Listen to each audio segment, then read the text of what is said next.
بنام خدا مہربان و شفیق۔ سورج کی قسم اور اس کی روشنی کی قسم اور چاند کی قسم جبکہ وہ اس کے پیچھے آتا ہے، اور دن کی قسم جب وہ سورج کو ظاہر کر دے، اور رات کی قسم جب وہ سورج کو ڈھانپ دے، اور آسمان کی قسم اور اس کے بنانے والے کی قسم، اور زمین کی قسم اور اس کے بچھانے والے کی قسم، اور نفس انسانی کی قسم اور اسے استوار کرنے والے کی قسم۔ اس نفس کو الہام کر دیا کہ بدکاری اور پرہیزگاری کیا ہے۔ یقیناً وہ فلاح پا گیا جس نے نفس کو پاکیزہ رکھا، اور وہ ناکام رہا جس نے اسے آلودہ کر لیا۔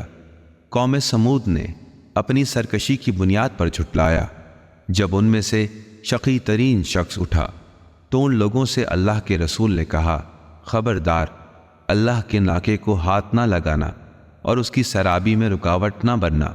انہوں نے نبی کو جھٹلا دیا اور ناکے کی کونچیں کاٹ دیں، تو ان کے گناہ کی پاداش میں اللہ نے ان پر ہلاکت نازل کر دی اور بستی کو برابر کر دیا، اور اللہ کو اس کے انجام کا کوئی اندیشہ نہیں۔